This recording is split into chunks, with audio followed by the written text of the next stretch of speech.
independent UN member state in violation of the Charter of the organization and of the fundamental principles of international law. They are openly aimed at further interfering in the internal affairs of Iran and at destroying a state that has found disfavor with the West. The US and Israel's irresponsible step, reckless step, as we warned previously, has already led to a sharp escalation of the situation across the region. Bahrain, Jordan, Qatar, Kuwait, the United Arab Emirates, and Syria and Saudi Arabia have all been affected. And those countries that have repeatedly and said to their American partners that they don't need this escalation in the Middle East. Moreover, the US and Israel military operation has been a betrayal of diplomacy. These countries once again are bringing to bear military force against Iran at the very height of negotiations, just as they did in June 2025. Just the day before yesterday, on the 26th of February in Geneva, there was the latest round of US-Iranian contacts with the facilitation of Oman. The Minister of Foreign Affairs of Iran, Abbas Araghchi, noted that an understanding and agreement had been reached to continue the dialogue. For our part, we underscore that the Russian side has repeatedly received signals that the Israelis have no interest in a military confrontation with Iran. And then, despite Tehran's willingness to engage in the diplomatic process, it once again is stabbed in the back. Moreover, the fact that Washington for such a long time and methodically was building up its military presence in the region only confirms the fact that aggression against Iran was planned in advance. The actions of the United States and Israel risk triggering a humanitarian and economic catastrophe. Of particular concern, once again, are the threats to nuclear safety and security and radiological safety and security. The statements today from the President of the United States, Donald Trump, to the effect that this operation was aimed at preventing Iran from acquiring a nuclear weapon are not justified.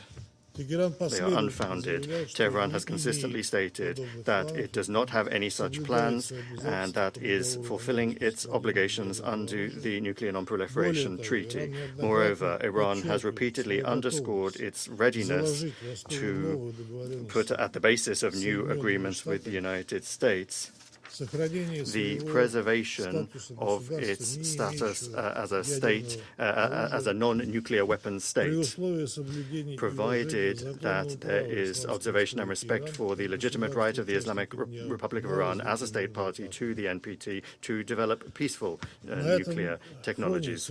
Against this backdrop, the attempts of Western countries to justify the US and Israeli aggression as though there were some alleged threats to international peace and security are unfounded. These are threats that were allegedly coming from the Iranian nuclear program. We, of course, recall that the only source of reliable information in this regard are the relevant reports of the IAEA Director General, and those reports never indicated that. And they never said that Iran may be engaging in the development of a nuclear weapon. The objects that strikes are being launched against are under the agency's safeguards. That is to say, a priori, they cannot be used for any such activities. Against this backdrop, we expect that the IAEA Director General, Rafael Grossi, will provide unambiguous assessments and will condemn this latest undermining of the NPT's authority and undermining of the global regime for the non-proliferation by the USA and Israel. Nuclear energy objects, including the Bushehr nuclear power plant, cannot in any circumstances be the target of strikes by armed forces. That is unacceptable. Mr. President, we note that today's events were the latest phase of consistent escalatory steps around Iran by Western countries. That includes the U.S.-Israeli strikes on the country's territory in June 2025 and the U.S.'s open interference and the open interference by U.S. allies in the domestic political situation in Iran in January of this year. We also remember the failed attempts by the United Kingdom, France, and Germany to trigger the mechanism to restore the effect of Security Council anti-Iran resolutions, the so-called snapback mechanism. However, that did not happen. Russia and a number of other UN member states repeatedly and in detail explained the reasons why the United Kingdom, France, and Germany did not have the right to invoke that mechanism. However, that did not work, and the United States and Israel once again have brought military force to bear. There are obvious parallels with the events of 2003, when the U.S. representatives waved a test tube around in this room to justify their invasion of Iraq by saying that there were weapons of mass destruction present there that no one actually found. In 2023, U.S. Vice President J.D. Vance said that the Iraq campaign was unforced. As a result, innocent Iraqis and Americans died, and that Washington had to learn that lesson. However, as it turns out, that lesson has not yet been learned. In the statements of the European colleagues, and we'll hear that again today, instead of condemning aggression and the deaths of Iranian civilians, we once again will hear the statement of the President of France, Emmanuel Macron, saying the Iranian regime must understand that it has no other option but to engage in good faith negotiations to end its nuclear and ballistic programs, as well as its regional destabilization activities, end quote. Similar assessments were voiced by the Prime Minister of the United Kingdom, Keir Starmer. These absurd statements were then backed up by a joint statement of the leaders of the United Kingdom, France, and Germany, condemning only Iran's strikes on the countries in the region. Colleagues, just think for a moment. This sort of reaction is coming at a time when Iran has been subject to armed attack, to military attack at the peak of an active negotiating process. The hypocrisy of our European colleagues knows no borders. And these aren't even double standards. It's a parallel reality. The other side of the looking glass. In the English language, there's an ideal term to describe the situation: victim blaming. One gets the impression that London, Paris, and Berlin are living within illusions that they have created for themselves and are broadcasting to the world. However, attempts to mislead the international community are doomed to fail. Any common-sense person will fully well understand who is responsible, who bears responsibility for this latest uncontrolled escalation. Mr. President, we demand that the United States and Israel immediately cease their aggressive actions. An alternative to resolving the Iranian subject, including its nuclear component, the alternative to peaceful and diplomatic means simply does not exist, and it never has. We insist on the immediate resumption of political and diplomatic settlement efforts and the pursuit of solutions based on international law, mutual respect, and a balance of interests. Russia unchangingly stands ready to provide all necessary assistance for that work. Thank you. I thank the representative of the Russian Federation for the statement, and I give the floor to the representative of China. Thank you, President. I thank Secretary General Guterres for his briefing and support his call for de-escalation and return to diplomatic negotiations. Today, the United States and Israel brazenly launched military strikes against targets inside Iran. causing a sudden escalation of regional tensions. China is deeply concerned about this development.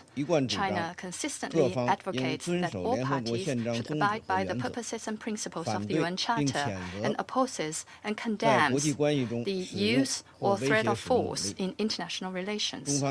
China stresses that the sovereignty, security, and territorial integrity of Iran and other regional countries must be respected.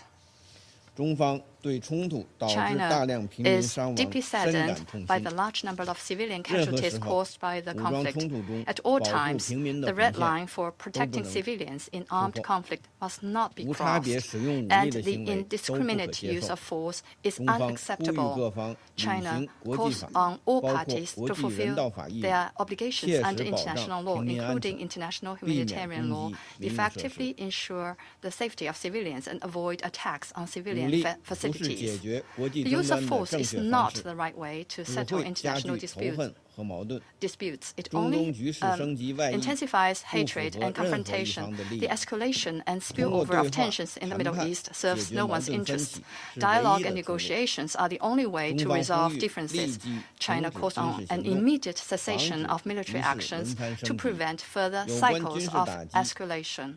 The military strikes occurred at a time when the US and Iran were engaged in diplomatic negotiations, which is shocking.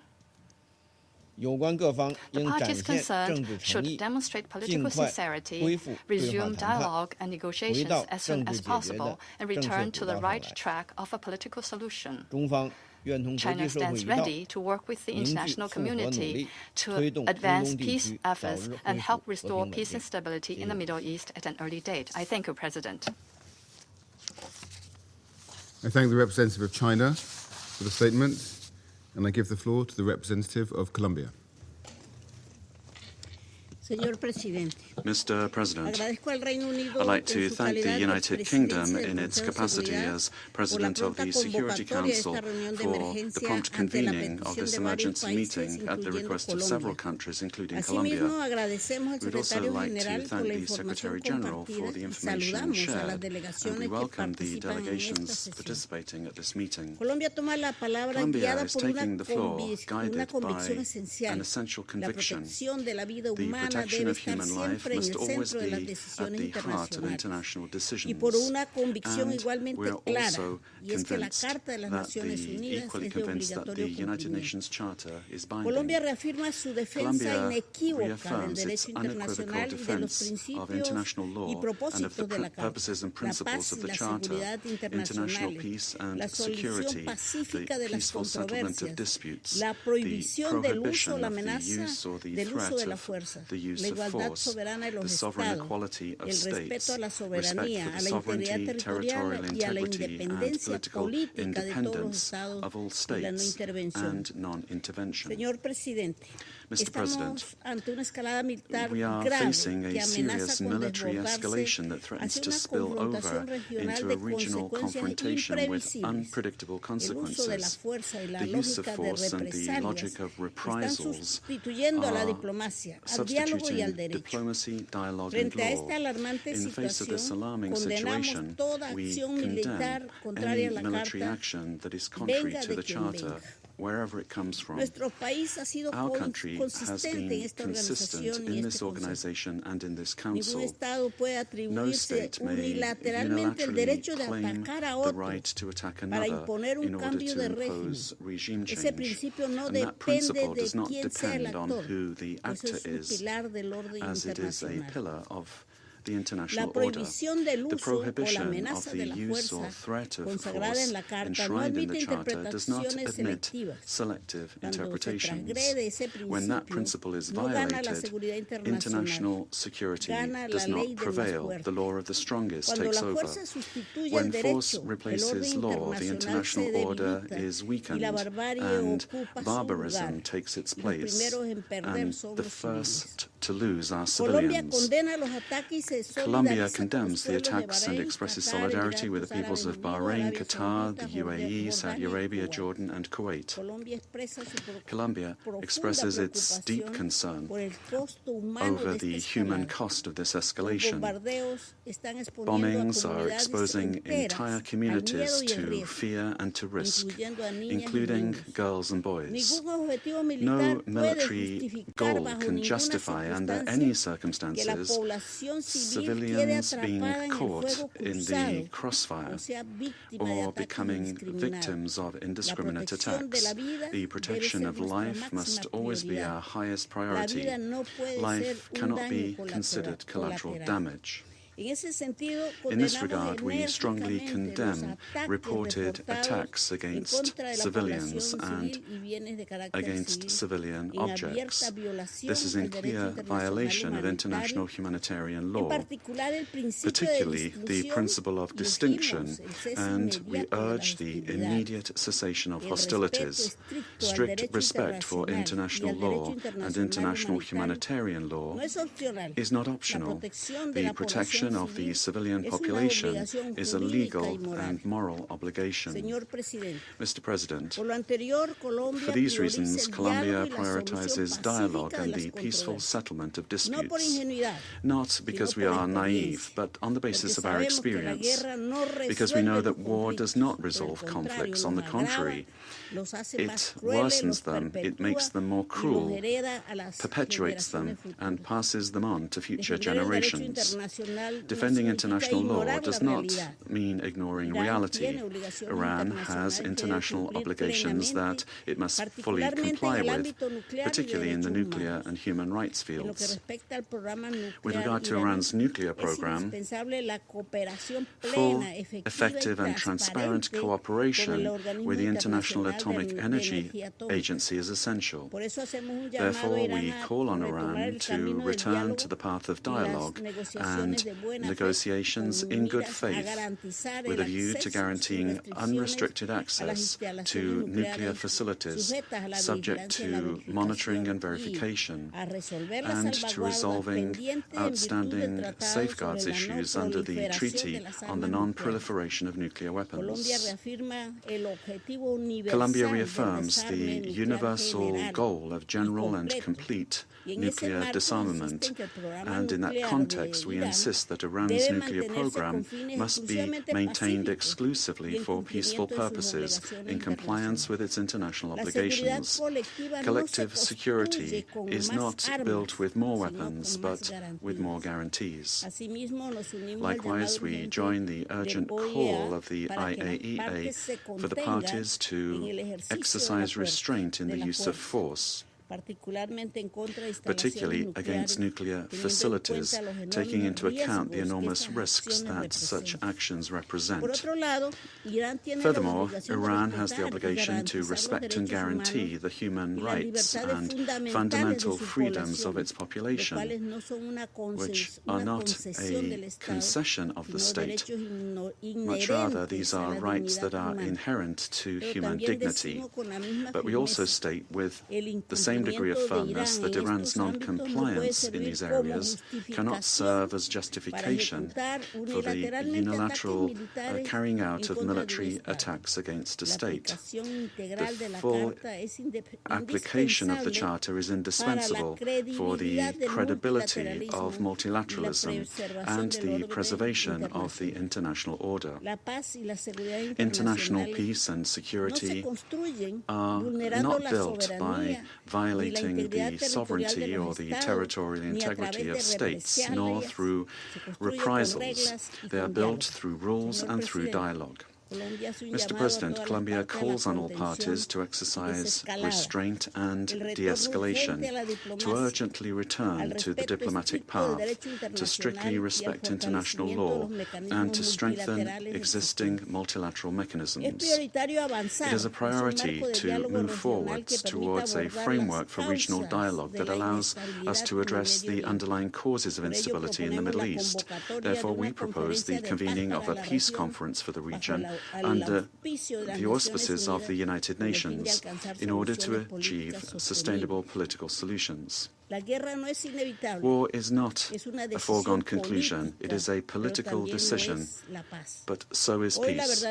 Today, the true responsibility of the international community and of this Council is to choose it, assuming with historical responsibility its primary mandate to preserve international peace and security. The United Nations organization cannot fall short of the gravity of this moment. It needs to choose to stop destruction before it becomes irreversible and make space for diplomacy before it is too late. Thank you very much.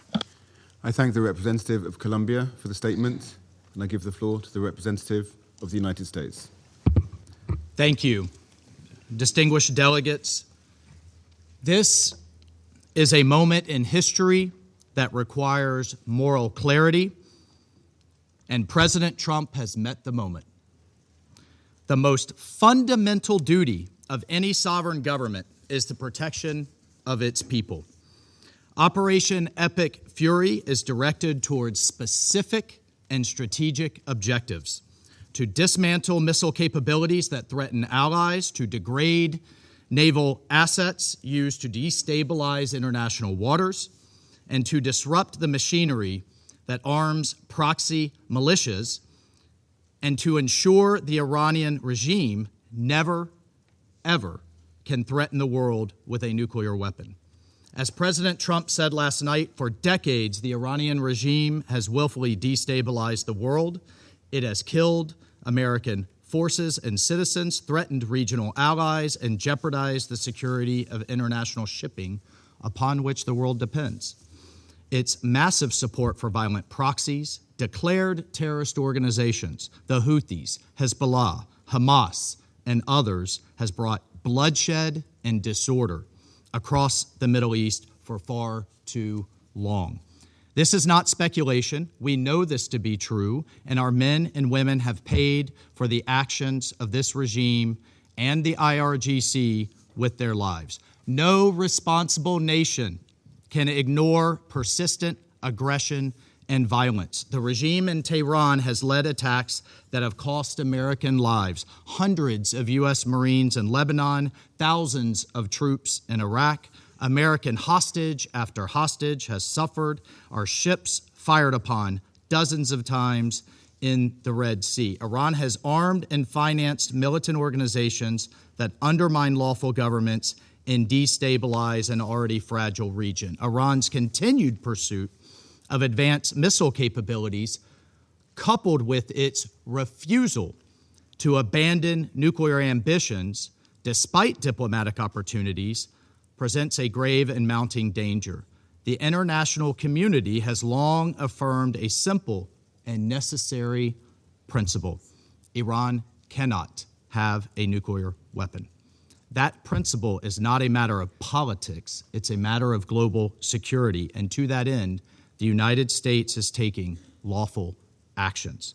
This body, the United States Security Council, has acted repeatedly on this threat. 20 years ago, starting in 2006, Resolution 1696 demanded that Iran suspend all uranium enrichment-related and reprocessing activities, invoking Chapter 7 of the UN Charter, and adopting a legally binding resolution. When Iran failed to comply, this council, followed with Resolution 1737, imposing mandatory sanctions, including bans on nuclear-related materials and technology, asset freezes on key individuals and entities linked to their nuclear program, and establishing a sanctions committee. Subsequent resolutions, 1747 in the year 2007, expanded arms embargoes and asset freezes. Resolution 1803 in 2008 tightened restrictions on dual-use goods and calling for the inspections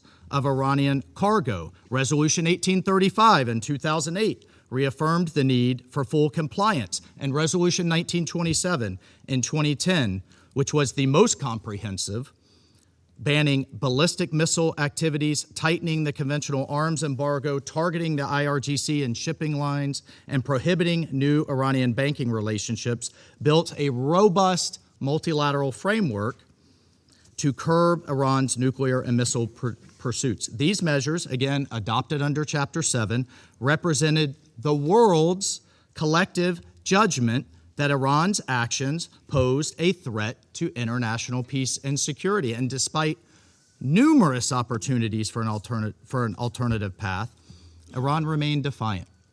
And the Security Council decided on September 19th of last year, 2025, to restore these measures, snap back sanctions, sending a clear message that the world will not acquiesce to threats and half measures, and Tehran would be held to account. On top of these actions by the UN, American diplomacy was attempted repeatedly and in good faith. President Trump, Secretary Rubio, our special envoys, Witkoff and Kushner, were relentlessly dedicated to diplomacy. But diplomacy cannot succeed where there is no genuine willingness to cease aggression, where there is no genuine partner for peace. As President Trump said today, and he spoke directly to the Iranian people, he said, quote, "To the proud, great people of Iran, I saw tonight that the hour of your freedom is at hand.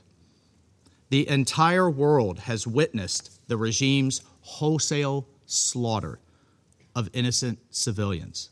The sad irony is that this same regime will attempt to lecture us today about human rights and the rule of law. Its presence here in this council makes a mockery of this body. But where the UN lacks moral clarity, the United States of America will maintain it. Indiscriminate and unprovoked attacks by the Iranian regime today against our regional partners, Kuwait, the United Arab Emirates, Bahrain, Qatar, Jordan, and others, reinforce precisely why such actions are necessary. The regime has not only struck military assets, but civilian infrastructure as well. Those who stand with us must know that their security is not negotiable. The safety of our allies is not conditional. It is assured. The bottom line is this, colleagues. Our allies and partners can count on the United States and can count on President Trump. Colleagues, peace is not preserved by appeasing those who threaten it. Peace is preserved through strength in the face of terror. History has taught us that the cost of inaction is far greater than the burden of decisive action.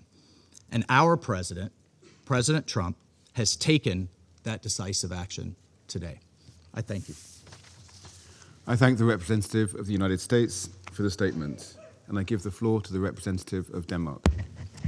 Thank you, Mr. President, and thank you to the UK Presidency for convening the Council for this urgent meeting following the latest developments in the Middle East. I also wish to thank the Secretary General for his statement. Today's developments are deeply concerning and pose the risk of further destabilizing an already volatile situation at a time of heightened tensions in the Middle East. Mr. President, let me reiterate our deep concern over Iran's unacceptable behavior related to its nuclear program, its ballistic missiles, its destabilizing activities in the region and beyond, and its violent crackdown and repression against its own people. As a consequence, the European Union, with Denmark's active support, has adopted strong sanctions against Iran, just like we have always been promoting diplomatic efforts to address the nuclear and ballistic missile programs through a negotiated solution. I also wish to express Denmark's condemnation of Iran's attacks today on countries of the region. This must stop immediately. We express our full solidarity with partners in the region under attack. Mr. President, at this critical juncture, de-escalation is imperative. A broader regional escalation would have devastating consequences for the Middle East and for international peace and security. We call for maximum restraint and respect for international law, including international humanitarian law. What is needed is for diplomatic efforts to reduce tension and for the negotiations to resume in good faith as the only viable, lasting solution to the Iranian nuclear issue. Iran must never be allowed to develop or acquire a nuclear weapon. This is essential for regional and international security. Finally, Mr. President, for years now, we have heard the Iranian people calling for dignity, for opportunity, and for their fundamental rights to be respected. For too long, authorities in Tehran have failed to heed these calls. We call on Iran to refrain from further attacks, give up their weapons programs, and to meaningfully engage with the international community in a manner consistent with its international obligations and the will and aspirations of its own citizens. I thank you. I thank the representative of Denmark for the statement, and I give the floor to the representative of Pakistan. Thank you, President. I would like to thank the Secretary General for his sobering presentation and assessment of the unfolding situation in the Middle East after concerning developments in the region. We concur with his view that there is no viable alternative to a peaceful settlement. President, Pakistan condemns the initiation of unwarranted attacks against the Islamic Republic of Iran in violation of international law. Yet again, these attacks come at a time when renewed diplomatic efforts were underway to reach a peaceful and negotiated solution. Such a course of action will undermine the peace and stability of the entire region with far-reaching consequences. Pakistan also condemns the attacks against the Kingdom of Saudi Arabia, Bahrain, Jordan, Kuwait, Qatar, and the United Arab Emirates, and stands in solidarity with all these brotherly countries and underscores the need to exercise maximum restraint. This is extremely unfortunate since several brotherly Arab countries were in fact supporting dialogue and emphasizing the need to avoid escalation. We particularly laud Oman's role in facilitating and mediating dialogue between Iran and the United States. These unprovoked attacks, therefore, constitute blatant violations of the sovereignty of the brotherly Gulf states. Pakistan also condemns the unfortunate death of a Pakistani national in the UAE during this dastardly attack. We urge all sides to refrain from any further actions that may undermine the security and territorial integrity of other regional countries. President, we regret the fact that diplomacy has once again been derailed as these attacks have happened right in the middle of negotiations. These military actions undermine dialogue and further erode trust that was already in short supply. We offer our condolences and sympathies to civilians caught in the middle of these violent acts. Our thoughts go out to the school children in Iran and many civilians elsewhere, and the family of the Pakistani national who was killed during attacks on the United Arab Emirates earlier today. President, the purposes and principles of the UN Charter are inviolable and sacrosanct. The Charter prohibits threat or use of force against territorial integrity or political independence of states. Pakistan reiterates the call for full respect for international law, including the UN Charter, as well as the international humanitarian law. We are deeply alarmed at the risk of regional conflagration. Safety and well-being of millions of our compatriots in the countries of the region is also top priority for Pakistan. Pakistan is maintaining close contact and coordination with brotherly neighboring countries, including at the leadership level. We are ready to extend our support towards peaceful resolution of outstanding issues. Pakistan has consistently advocated the primacy of peaceful settlement of disputes and the imperative of avoiding confrontation and conflict in a region already beset by tensions and volatility, as the Secretary General has also noted. Diplomacy and dialogue should be the guiding principles for achieving negotiated settlement of all contentious issues in accordance with the rights, obligations, and responsibilities of the parties concerned. Pakistan calls on all sides to immediately halt escalation and urgently resume diplomacy with a view to achieving a peaceful, negotiated resolution to this crisis. Thank you so much. I thank the representative of Pakistan for the statement, and I give the floor to the representative of Greece. Thank you, Mr. President, for convening this meeting at such a short notice. I would like also to thank the Secretary General for his briefing and his messages on respecting the principles of the UN Charter and his calling on de-escalation and the peaceful settlement of the situation. Mr. President, we express our deep concern following today's escalation. Our aim should be to return to substantial negotiations towards a peaceful settlement in line with international law and the UN Charter. As the Council meets in this critical moment, we would like to stress the following. First, restraint is imperative. The risk for a wider regional confrontation with potentially grave consequences for international peace and security is real. Absent a swift diplomatic solution, we might now face the consequences of prolonged crisis. All parties must therefore exercise restraint, prevent a further spiral of violence, and work urgently to reopen credible channels of dialogue. Our Prime Minister and Minister for Foreign Affairs are in constant contact with our partners in the region. We strongly condemn the Iranian strikes in Bahrain, Jordan, Kuwait, Qatar, Saudi Arabia, and the United Arab Emirates. Second, Greece has consistently expressed its strong concern regarding Iran's nuclear program.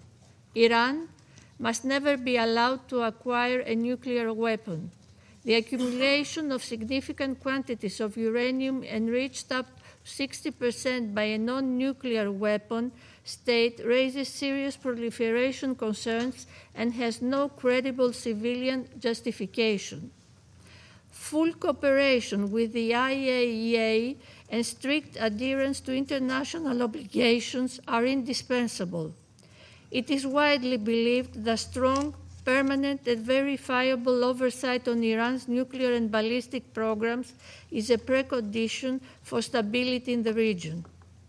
Diplomacy, grounded in verification and transparency, remains the only sustainable path forward. Third, maritime security in the Gulf, the Straits of Hormuz, and the Red Sea must be fully respected by all sides. Even more now, of all times, stability is of the utmost importance.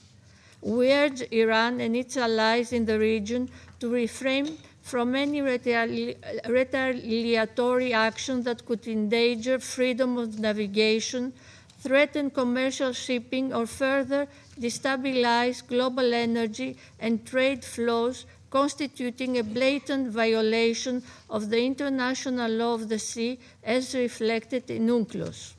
Fourth, the protection of civilians and respect for international law must remain absolute priorities. Adherence by all member states to the UN Charter, international humanitarian law, and human rights law becomes even more critical.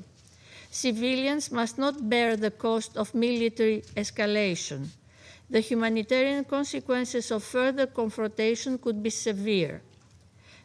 In closing, Mr. President, the stakes for regional and global peace are exceptionally high. We urge Iran to immediately engage in meaningful and good faith negotiations with a view to achieving a durable, negotiated solution.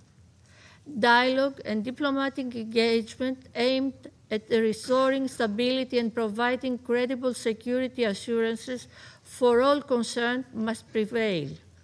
Failure is not an option. I thank you. I thank the representative of Greece for the statement, and I give the floor to the representative of Somalia. Thank you, Mr. President. I have the honor to deliver this statement on behalf of the A3 members of the Security Council, namely the Democratic Republic of the Congo, Liberia, and my own country, Somalia. We thank the Presidency for promptly convening this emergency meeting on the situation in the Middle East. The A3 thanks the Secretary General for his thorough update on this worrying and rapidly evolving development in the Middle East and its implications on international peace and security. We also echo the Secretary General's message of today's military escalation in the Middle East. We welcome the representative of Iran to this meeting. Mr. President, the A3 aligns itself with the statement of the chairperson of the African Union Commission, His Excellency Mahmoud Ali Yusuf, on the U.S.-Iran military escalation issued on February 28th of 2026. The reported military strikes carried out by the United States in coordination with their Israeli forces against targets inside the Islamic Republic of Iran and Iran's subsequent response represents a perilous and deeply troubling escalation, one that marks a serious intensification of hostilities in the Middle East and threatens to engulf the entire region in an uncontrollable cycle of violence, suffering, and pain. The A3 condemns the missiles and drone attacks carried out by Iran against the sovereign territories of Bahrain, Kuwait, Qatar, Saudi Arabia, and the United Arab Emirates. The A3 reiterates that all member states must respect their obligations under international law, including the Charter, which prohibits the threat of the use of force against the territorial integrity or political independence of any state or in any other manner inconsistent with the purposes of the United Nations. These actions risk further destabilizing the Middle East and underscore the urgent imperative to safeguard broader peace and internal stability, particularly as the geographic scope of military activity expands beyond the initial parties to the conflict. The A3 remains steadfast in its commitment to the fundamental principles of international law and the Charter of the United Nations. At the same time, the A3 recognizes the concerns of all states in the region, which must be addressed through dialogue and peaceful means in accordance with international law and the UN Charter. We believe that all member states share a responsibility to act in accordance with these commitments, and that these are essential foundations for international cooperation and peaceful coexistence. Mr. President, the A3 calls for restraint, urgent de-escalation, and sustained dialogue. All parties must act fully in accordance with international law and the United Nations Charter to safeguard international peace and security. Our position underscores the importance of dialogue, the peaceful settlement of disputes, and respect of international law. It's important for all parties to exercise restraint and responsibility, uphold international law, and avoid any actions that could escalate tensions or threaten regional peace and stability. The A3 stresses that the spillover effects of these hostilities imperil countless lives and threaten to deepen existing crises. The A3 expresses its solidarity with the people of the region and reiterates that the African Union's commitment to peace, stability, and mutual respect among nations and regions. Mr. President, in this regard, the A3 urges all parties to prioritize diplomatic engagements, including the ongoing international mediation efforts facilitated by the Sultanate of Oman to prevent further deterioration and uphold international rules-based order. At this critical juncture, the A3 calls for the swift return to the path of negotiations as the only viable means to reach a sustainable agreement regarding the Iranian nuclear program. Sustainable peace can only be achieved through diplomacy, not through force. The A3 strongly reaffirms the urgent necessity of establishing a Middle East zone free of nuclear weapons and other weapons of mass destruction, applicable to all states in the region without exception, in accordance with relevant international resolutions. We also stress the need for all Middle Eastern countries to join the Treaty on the Non-Proliferation of Nuclear Weapons as a step toward regional and global security. We emphasize the paramount importance of protecting civilians and civilian infrastructure, including in the context of cross-border strikes and retaliatory actions, and as well as refraining from targeting nuclear facilities that are under International Atomic Energy Agency safeguards, in line with relevant IAEA resolutions and the United Nations Security Council decisions. The A3 reaffirms its commitment to multilateralism and the principles of the United Nations Charter. We urge all parties to act with responsibility and wisdom, placing the well-being of the region's people above all other considerations. It's important to seize this moment to redouble our efforts for de-escalation and to support a diplomatic process that can deliver peace, stability, and security for all states in the Middle East. The A3 stands ready to support all efforts within this Council and in cooperation with regional and international partners to facilitate a peaceful, inclusive, and lasting resolution to the situation in the Middle East. I thank you, Mr. President. I thank the representative of Somalia for the statement, and I give the floor to the representative of Panama. Gracias, señor presidente. Thank you, Mr. President. Agradecemos a su presidencia We thank your presidency for convening this meeting, reconocemos la presencia de los representantes and we acknowledge the presence of the representatives of the countries that are honoring us with their participation. We would also like to thank the Secretary General, Antonio Guterres, for his briefing at this meeting. Hace menos de un año, Less than a year ago, en este mismo espacio, we were in this same chamber deliberando hechos similares deliberating on similar events to those that are of concern to us at this meeting. And these are events that today are still developing, which prevents us from entirely knowing their scope and their consequences.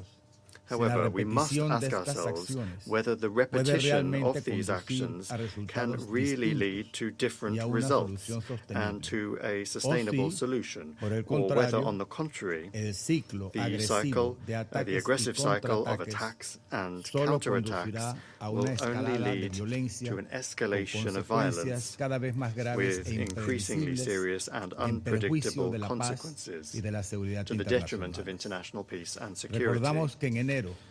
Let us recall that in January we considered the brutal and disproportionate use of force by Iran against its population, which was legitimately exercising its right to protest. According to estimates from independent media and non-governmental organizations, that resulted in the deaths of thousands of people. These previous facts point to a delicate situation in the country and the region, and they represent a clear and worrying warning of the possible real and human consequences of the conflict. The Republic of Panama notes with grave concern the severity of recent events, which could trigger a regional conflict with serious direct repercussions on neighboring countries, such as those that have just been suffered by Bahrain, the United Arab Emirates, Qatar, Kuwait, Jordan, and Saudi Arabia, which Panama considers to be lamentable. Este escenario debe evitarse, This scenario must be avoided, especialmente en un contexto especially in en que a el Oriente context Medio ya ha in which sido the Middle East gravemente has afectado already been por diversas seriously crisis affected en los by últimos various años, crises in recent cuyas years, the consecuencias consequences of pueden which trascender may y perjudicar transcend and más cause allá harm de la región inmediata beyond the al immediate resto del region mundo, con and may affect the rest of the world with incalculables. incalculable La consequences. intensificación de las tensiones The intensification of incrementará la tensions inestabilidad will y el only sufrimiento, increase instability afectando and suffering, particularmente a las poblaciones particularly más impacting the vulnerables, most vulnerable que son populations, siempre las primeras those en that are padecer always the las first to consecuencias de los suffer the conflictos. consequences of conflicts. El escenario incierto y peligroso que In this enfrentamos uncertain and dangerous nos recuerda situation that we que es face, fundamental garantizar we are el reminded respeto y that it protección is de la essential población to civil guarantee durante the el respect conflicto, for and en protection of the concordancia civilian con el derecho population during internacional conflict humanitario in accordance y los with valores international que este humanitarian Consejo law and the está llamado values a that this proteger. Council is called upon Por to ello, protect. reiteramos nuestro Therefore, llamado we reiterate urgente our urgent al call diálogo, for la dialogue, contención restraint, y el cese del uso and de the la fuerza. cessation of the use of force. La diplomacia y la negociación Diplomacy and conforme a los negotiation principios consagrados in en la accordance Carta de with the las Naciones principles Unidas enshrined in the Charter y of en the el derecho United Nations internacional and international deben law prevalecer must como el prevail método preferible y as eficaz the para la preferred resolución and pacífica de las effective means controversias. for the peaceful settlement of disputes. Thank you very I much. thank the representative of Panama for the statement, and I give the floor to the representative of Latvia. Thank you, Mr. President. Allow me to begin by thanking the United Kingdom as presidency of this Council for convening this meeting on such short notice. And I would also like to thank the Secretary General for the briefing provided. For decades, Iran has been a malign, destabilizing actor in the region and beyond. It has repeatedly and systematically violated its international obligations and posed a threat to international peace and security. The Iranian regime has attacked and destabilized neighbors, exported terrorism, developed an illegal ballistic missile program, and participated in widespread sanctions circumvention. Iran has violated UN Security Council resolutions 1696, 1737, 1747, 1803, 1835, 1929, and this aggressive behavior is consistent. It spans decades. While international law must be respected at all times, the Iranian regime has continuously ignored its responsibilities and binding commitments under the JCPOA and the NPT. The regime has openly maintained its illegal nuclear program, despite repeated and genuine diplomatic engagement from the European Union, the UK, and the US. The IAEA Board of Governors has confirmed over the last 8 months that Iran is failing to engage and to grant monitors access to installations. And this is unacceptable. Iran must cease its illegal nuclear program, comply with its international obligations, and return to the negotiating table. For decades, Iran has maintained terror as its modus operandi. Iran has supported, armed, financed, and trained terrorist groups such as Hamas, Hezbollah, and the Houthis. It has enabled and emboldened attacks against countries near and afar.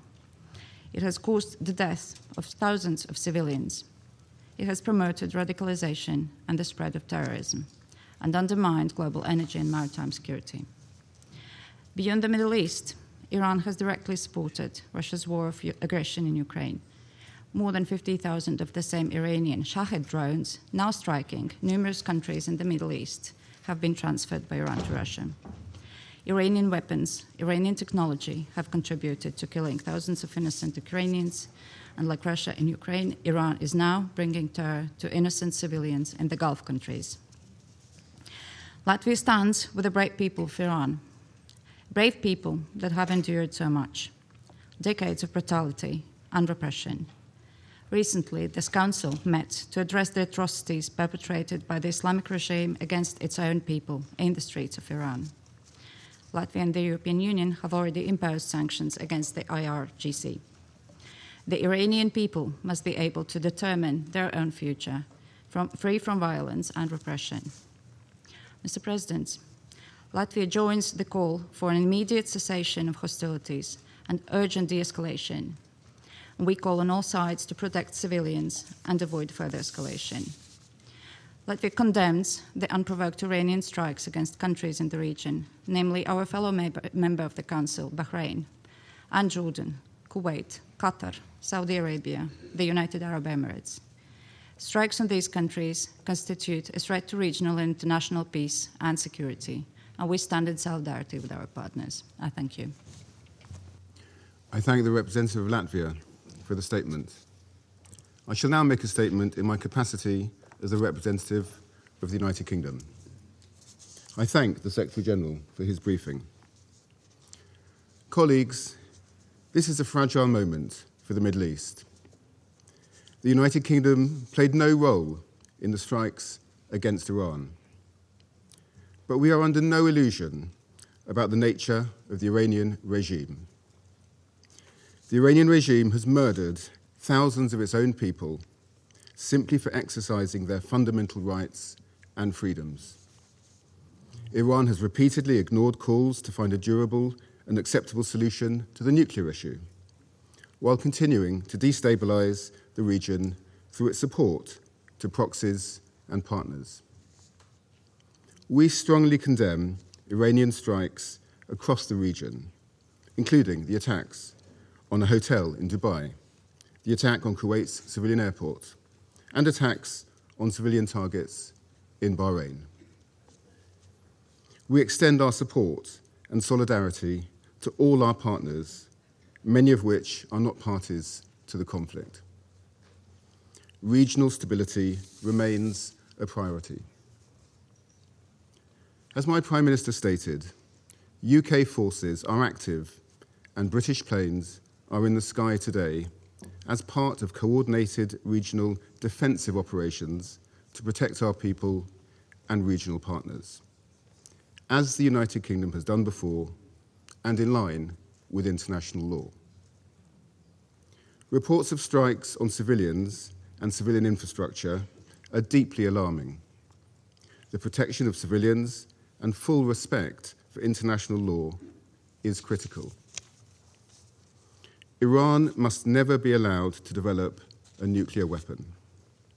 That is why we, alongside our French and German partners, have continually supported efforts to reach a negotiated solution. We have always been clear that only a diplomatic solution can fully and sustainably address these threats. We want to see the swiftest possible resolution that ensures security and stability for the region. Iran must refrain from further strikes and its appalling behavior to allow a path back to diplomacy. We will continue to work with our partners to this end in support of peace and security and the protection of civilian life across the region. I resume my function as President of the Council. I now give the floor to the representative of the Islamic Republic of Iran. In the name of God, the compassionate and merciful, we appreciate the Secretary General for his briefing and his contribution to this meeting. We express our sincere appreciation to the Russian Federation and China for supporting the convening of this emergency meeting of the Security Council to address the manifest aggression committed by the United States and Israeli regime. I also thank those Council members, in particular China, Pakistan, and the Russian Federation, who have today taken principled position in condemnation this unlawful act. And it is regrettable that some members of this body, in a blatant double standard, disregarded the flagrant act of aggression committed by the US and Israel on Iran and condemn Iran for using its inherent right to self-defense on the UN Charter. Mr. President, this morning the United States regime jointly and in coordination with the Israeli regime initiated an unprovoked and premeditated aggression against the Islamic Republic of Iran for the second time in the recent months, while deliberately attacking civilian populated areas in multiple large cities of Iran where millions of people reside. As a result of this brutal armed attack, hundreds of civilians have been killed and injured. The aggression and atrocious crime of the United States regime and the Israeli regime and the deliberate and persistent targeting of civilian infrastructure are ongoing.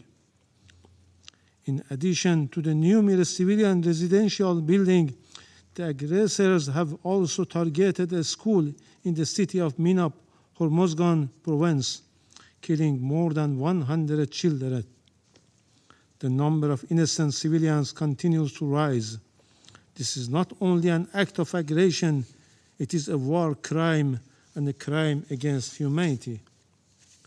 Yet today, once again, the representative of the United States, through a regrettable pattern, has attempted to distort facts and rely on misinformation to justify the blatant aggression of the United States and Israel against my country. The facts, however, are unequivocal. The justification advanced by the representative of the United States today are illegal and entirely devoid of legal foundation. The baseless allegation invoked to defend this unlawful use of force have no standing under international law.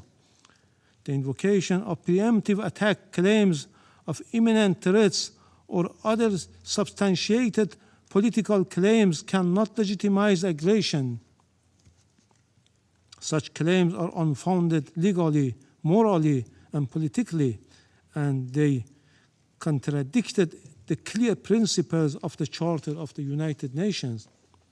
I also categorically reject the assertion made by the representative of France, the United Kingdom, and certain other Western members regarding Iran's peaceful nuclear program. These claims lack a factual and legal basis. Mr. President, distinguished colleagues,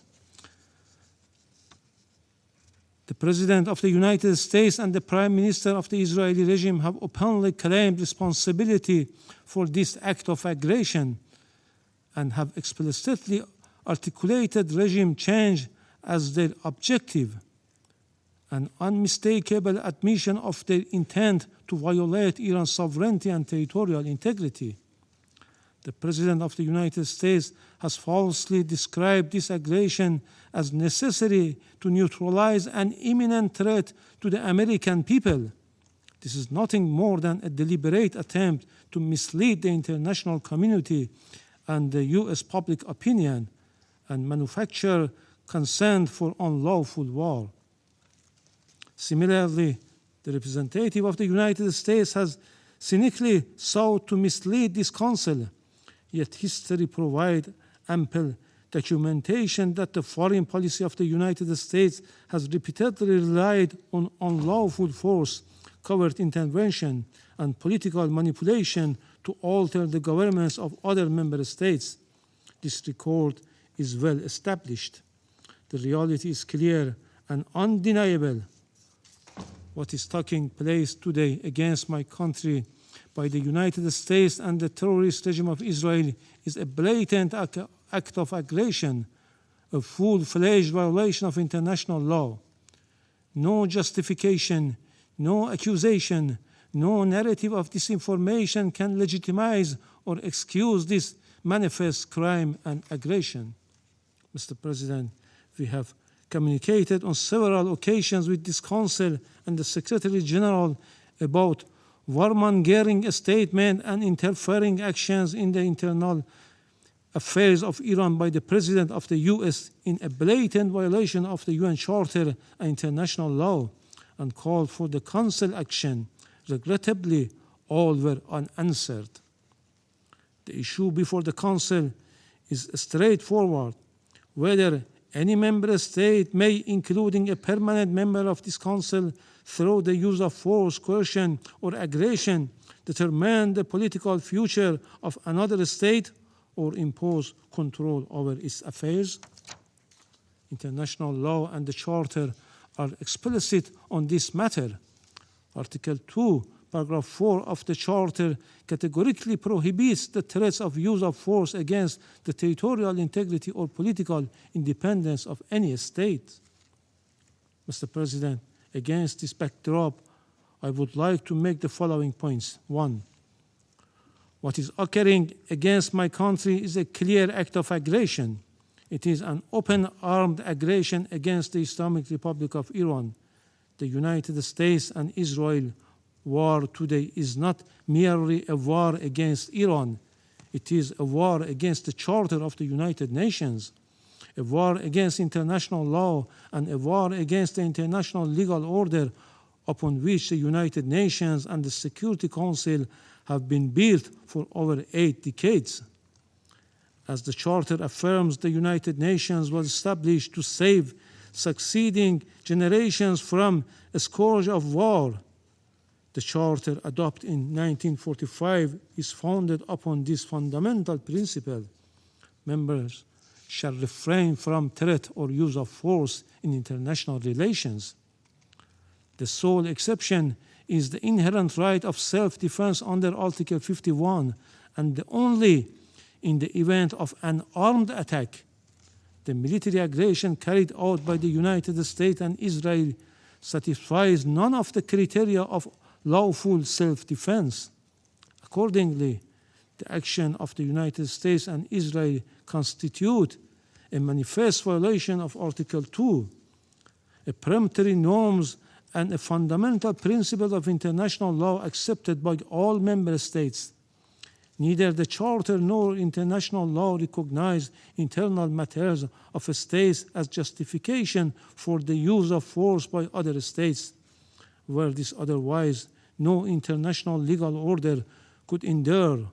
The rule of law would be replaced by the rule of force. 2. In responding to aggression and large-scale war, the Islamic Republic of Iran is exercising its inherent and lawful right of self-defense under Article 51 of the Charter of the United Nations. The armed forces of the Islamic Republic of Iran are utilizing all the necessary defensive capabilities and means to confront this criminal aggression and deter the hostile acts. Consequently, all bases, facilities, and assets of the hostile forces in the region shall be regarded as legitimate military objective within the framework of Iran's lawful exercise of self-defense. Iran will continue to exercise its right of self-defense decisively and without hesitation until the aggression ceases in full and unequivocal terms. 3. Iran remains firmly committed to respecting the sovereignty and territorial integrity of its neighboring countries. Under no circumstances will we target the sovereignty, people, or interests of our neighboring countries in the Persian Gulf. Our legitimate response have been directed solely and exclusively at the bases and assets of the hostile government of the United States that operate beyond the control of the host states. Priority has been given to the targets that diminish the aggressor capability and capacity to continue its malign actions. We had previously and formally conveyed this warning to the Secretary General and the Security Council. 4. Despite continuous U.S. hostile policy, we were sincerely and seriously pursuing the path of diplomacy and dialogue to reach a just, fair, and sustainable agreement. Yet, for the second time in the midst of the negotiation, the United States betrayed diplomacy and resorted to force and launched an attack against my country in blatant violation of Charter of the United Nations, presently interfering in Iran's internal affairs. They are even calling on the people to riot against their own government. The recent record of the United States toward Iran is equally clear. Since January 2025, the U.S. administration against reinstated the hostile approach, including the policy of so-called maximum pressure and economic strangulation through sweeping sanctions. The General Assembly has repeatedly voted by overwhelming majorities against such unilateral coercive measures. The objective of these illegal measures has been transparent, unconditional surrender. Despite repeated warning by Iran to the Secretary General and the Council regarding serious violation of the Charter by a permanent member, the Council has regrettably failed to discharge its primary responsibility, allowing the erosion of the rule of law in favor of the rule of force. 5.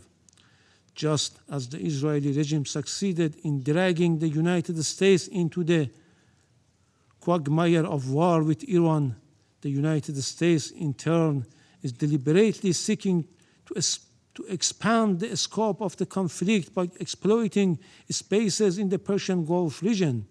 The hostile U.S. government dream of swallowing Iran and forcing the Islamic Republic of Iran into submission will never be realized.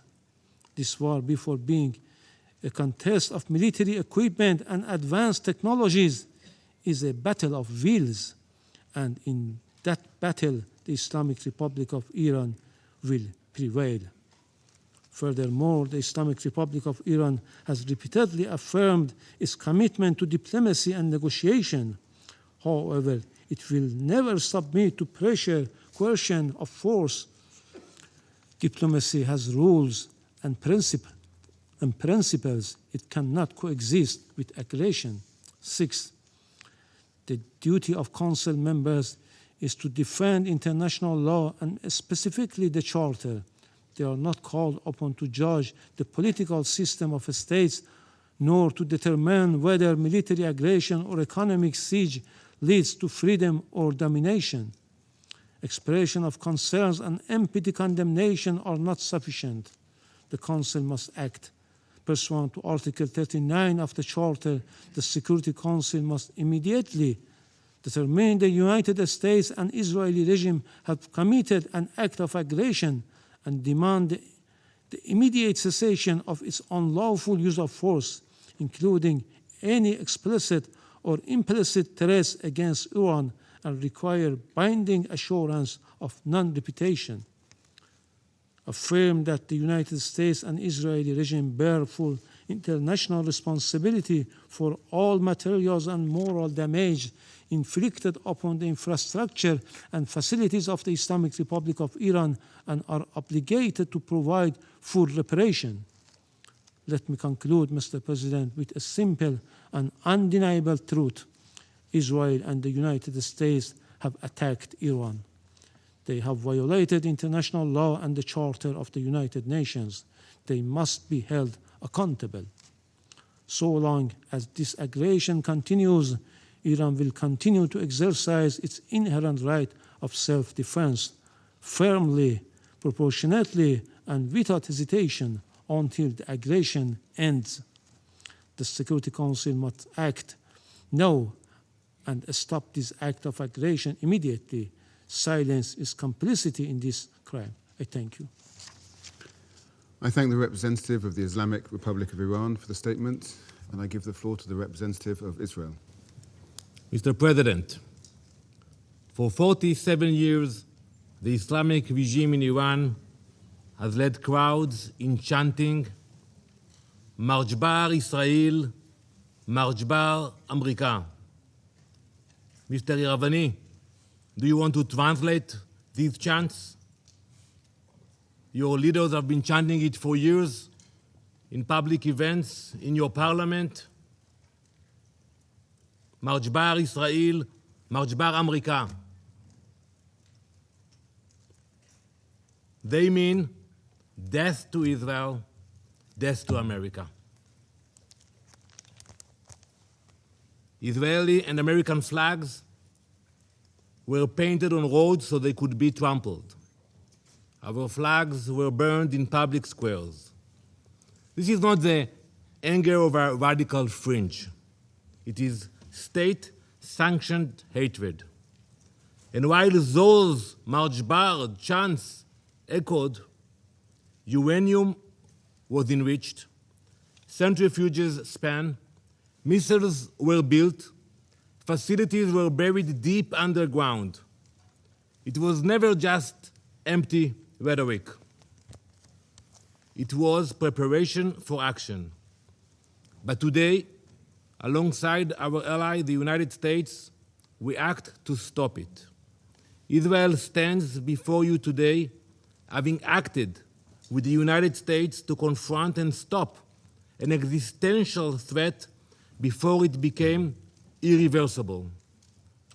The operation targets nuclear infrastructure, ballistic missile sites, the machinery of repression that fuels terror across our region. We did not act of impulse. We did not act of aggression. We acted out of necessity because the Iranian regime left no reasonable alternative. This joint effort will continue for as long as the threat remains. We thank President Trump and acknowledge the close cooperation between Israel and the US, which has brought the alliance between our countries to an all-time high in peace and in war. Let us be clear about what we are confronting. This regime has built nuclear weapons in blatant disregard of international law and UN resolutions. It has brutally murdered its own citizens and crushed dissent. It's happened now as we speak in cities in Iran. It has expanded missile arsenals and armed proxies across the region. It has openly declared its intention to erase Israel from the map. Now, as it faces consequences, it is launching missiles and drones across the region, endangering the UAE, where a Pakistani citizen, unfortunately, was killed. Jordan, Kuwait, Bahrain, Qatar, Iraq. As we speak, in the last hour, a rocket targeted the city of Tel Aviv. Civilians, they don't target military bases. Civilians struck a building in Tel Aviv. An innocent woman was killed, and 21 people were injured. This is a regime that destabilizes wherever it reaches. It spreads violence outward while crushing freedom at home. It is not reacting. It is expanding. It is a machinery of radicalism that does not recognize borders. Mr. President, diplomacy was exhausted. Iran was required to stop enriching uranium, stop heavy water projects, stop developing nuclear-capable missiles, and allow full inspections. Iran did none of it. Instead, it fortified its nuclear facilities so we cannot get to them, accelerated missile production, and continued to fund terror. Since the last operation in the summer, they spent billions on their proxies. The resolutions were clear. The strategy was just as clear. Delay, delay, delay. But we will not be played. And it's simple what they were planning. They were building the means to corner us, to force an irreversible reality with our backs against the wall. That is not a future Israel will accept. No responsible nation should.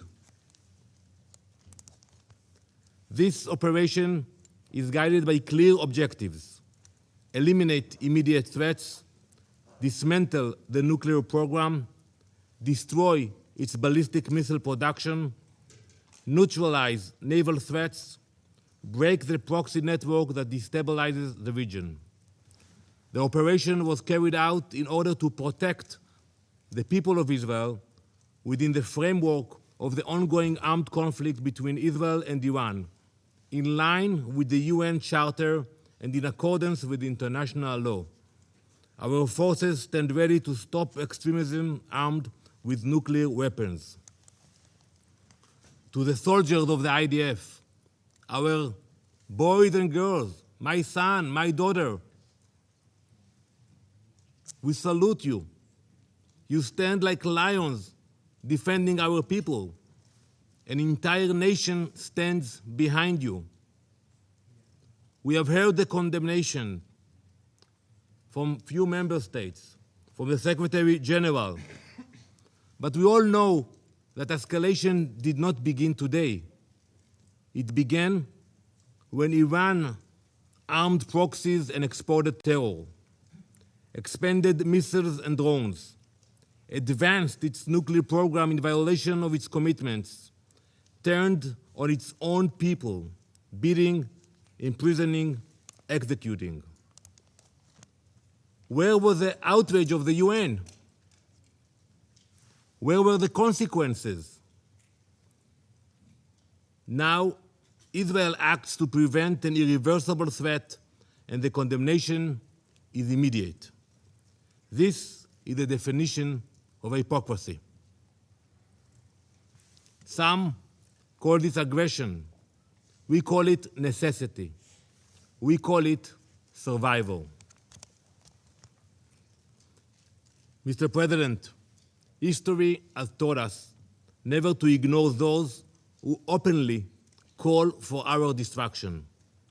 When a regime says it will destroy Israel, when it chants death to Israel, when it promises to wipe Haifa and Tel Aviv off the map, we believe it. We genuinely believe it when we see those hundreds of ballistic missiles that they are launching to Israel. We believe the threats.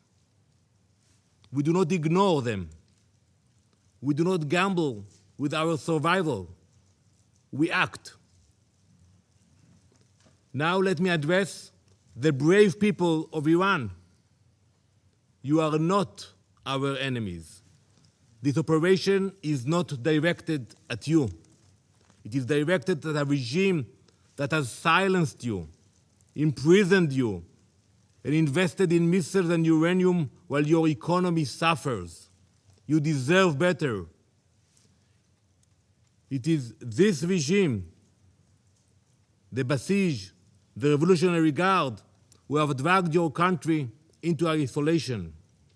The world does not fear a free Iran. It fears a radical regime armed with nuclear weapons and driven by extremism. Your future should not be defined by those who chant for death. As President Trump has said, the Iranian people deserve dignity, security, and the chance to shape their own destiny. We are thinking about you. You are seen. You are not alone. The future of Iran belongs to its people. We stand with you. Mr. President, this week, Jewish families all around the world celebrate Purim. Many Israelis will do so now in a bomb shelter. The story of Purim happened more than 2,500 years ago, in the same place, in ancient Persia. An evil minister by the name of Haman sought to wipe out the Jewish people. And it began with words, with chants. It became a decree. It could have become a genocide. But Queen Esther refused to remain silent. She stepped forward. She spoke up. She acted before it was too late. That is the lesson we learned. It is not only an ancient lesson, it is a modern one. Last week, I stood at the gates of Auschwitz with dozens of UN ambassadors. We stood in a place that shows what happens when radicalism and extremism grows and no one stops it in time. Before the Holocaust, some leaders, serious leaders, believed that they could calm aggression with concessions. They were completely wrong. Giving in did not stop evil. It strengthened it. Winston Churchill understood what Queen Esther understood long before him. When destruction is declared and weapons are being prepared and assembled, leaders must act, not later, now. Today, President Trump and Prime Minister Netanyahu understand that same lesson. For decades, the Iranian regime has built missiles, enriched uranium, armed proxies, and spread terror far beyond its borders. This regime is not only Israel's enemy. It is an enemy of stability, an enemy of every peace-loving nation. In this joint operation, Israel and the US are acting together, not because we see conflict, because we refuse to ignore declared destruction. We are stopping extremism before it becomes unstoppable.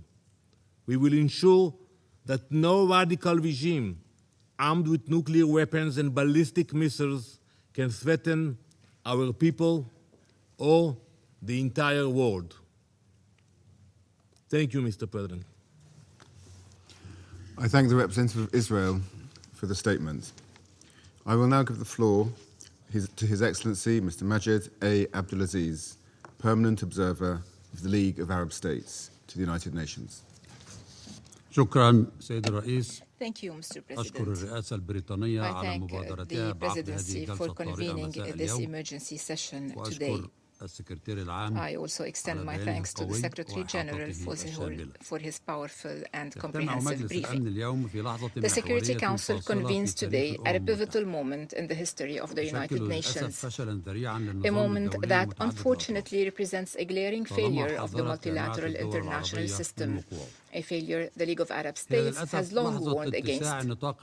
Regrettably, it is a moment in which the Arab-Israeli conflict has expanded into a full-scale regional war, through which Israel seeks, through this escalation, to evade ending its occupation of Palestinian territories, to prevent the establishment of an independent Palestinian state, and to obstruct Palestine's admission to the UN in implementation of the two-state solution and the core principles of international legitimacy.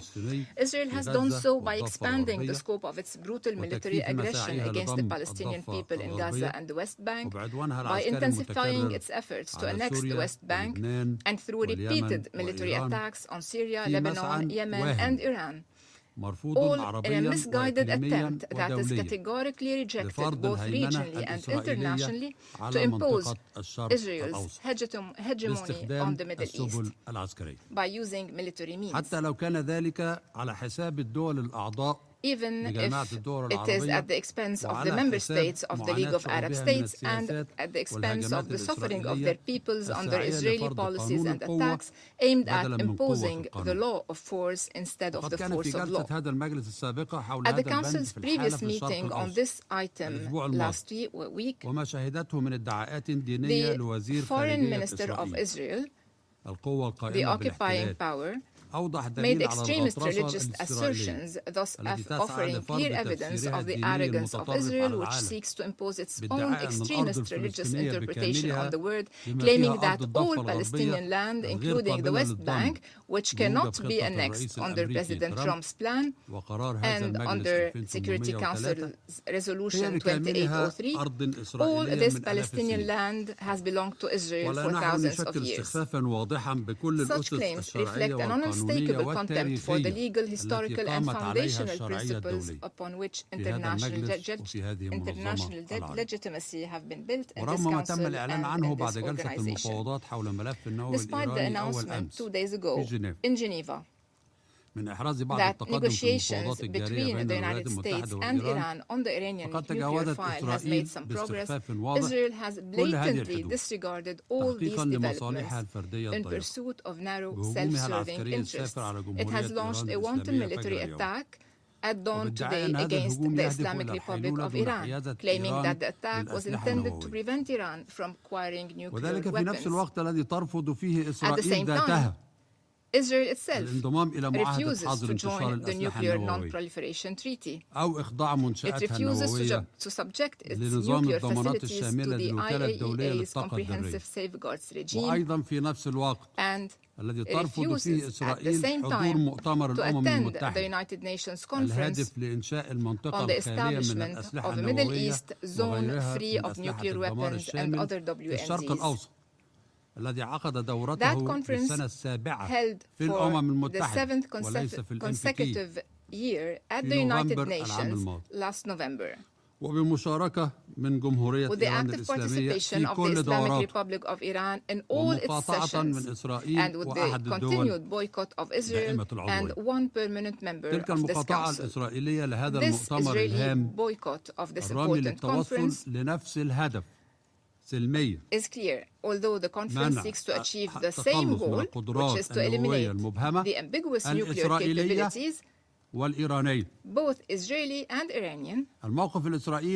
يعكس فقط رغبة واضحة في أن تظل إسرائيل الدولة الوحيدة الحائزة لقدرات نووية مبهمة في الشرق الأوسط والقادرة على إنتاج الأسلحة النووية وهو ما لن تسمح به دول الشرق which is something that Middle East countries cannot accept. سيد الرئيس Mr. President, رغم كل ما تقدم وفي ضوء ما يشكله الوضع الحالي من منحى تصعيدي واضح مع كل الأطراف المعنية تطور إلى حد العدوان العسكري السافر وغير المبرر من جمهورية إيران الإسلامية على عدد من الدول العربية الأعضاء بجامعة الدول العربية مما يهدد بتوسيع رقعة النزاع العسكري ويهدد بقيام حرب إقليمية شاملة فقد أصدرت الأمانة العامة The General Secretariat of the League of Arab States have issued an official statement from which I quote. The General Secretariat of the League of Arab States strongly condemns the Iranian attacks on the State of Qatar,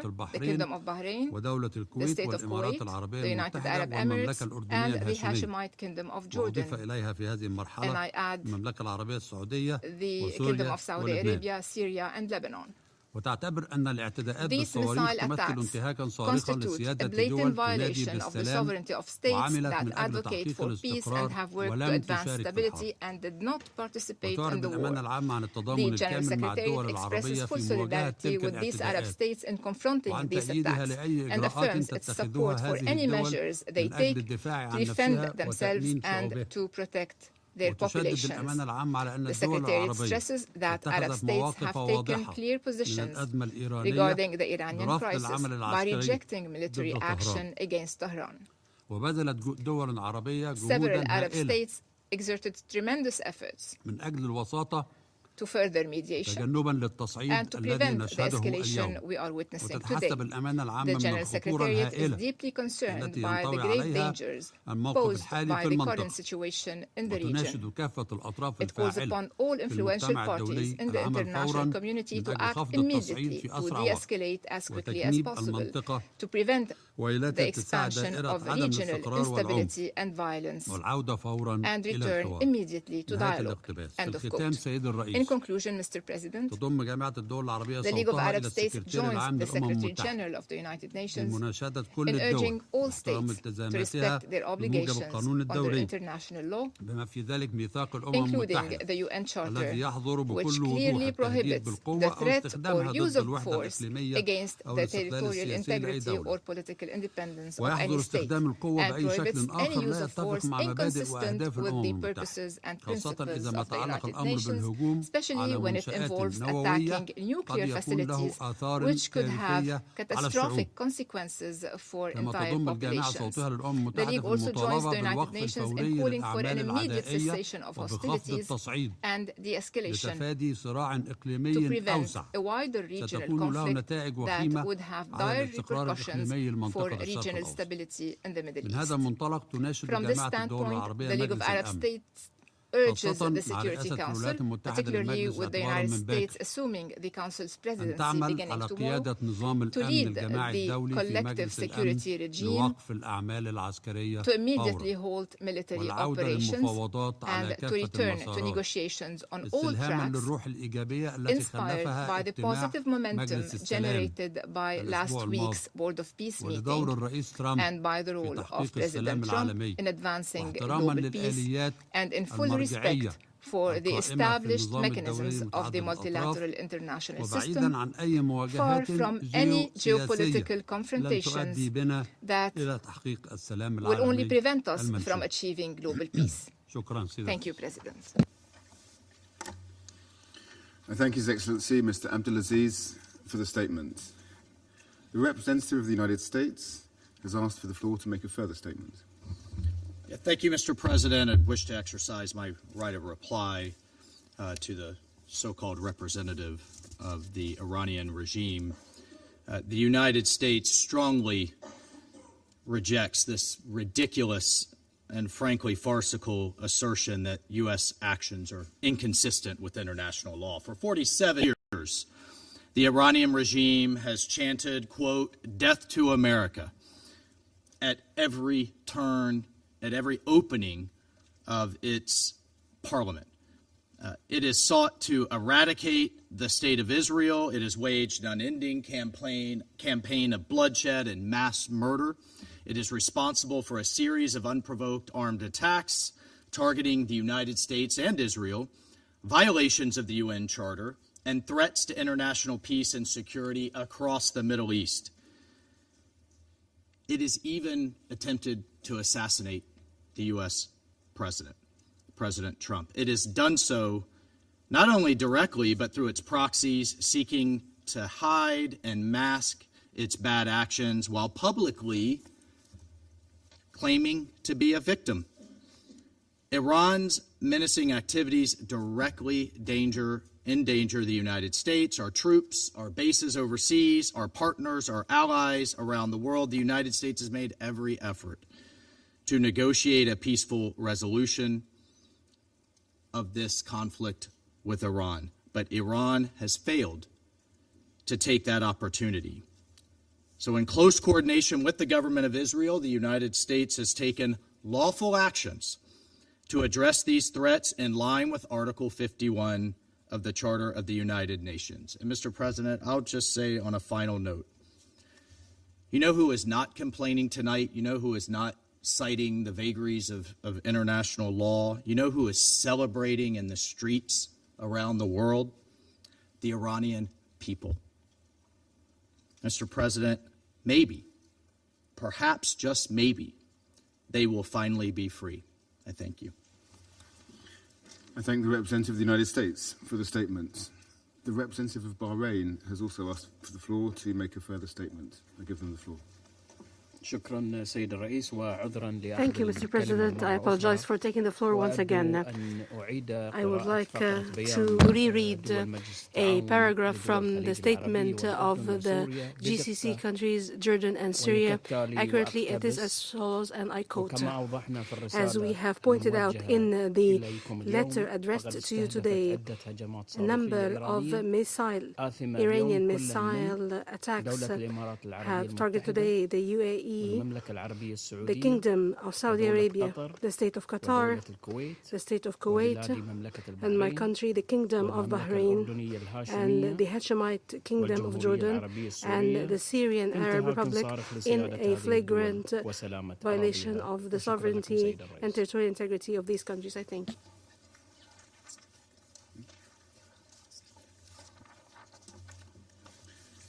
I thank the representative of Bahrain for the statement. The representative of Iran has asked for the floor to make a further statement. Thank you. I have one word only. I advise to the representative of the United States to be polite. It will be better for yourself and the country you represented. Thank you. The representative of the United States has asked for the floor to make a further statement. Frankly, I'm not going to dignify this with another response, especially as this representative sits here in this body representing a regime that has killed tens of thousands of its own people and imprisoned many more simply for wanting freedom from your tyranny. Thank you, Mr. President. Okay. There are no more names inscribed on the list of speakers.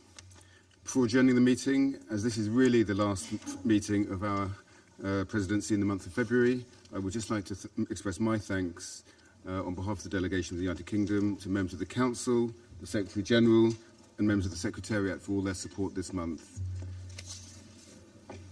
The meeting is adjourned.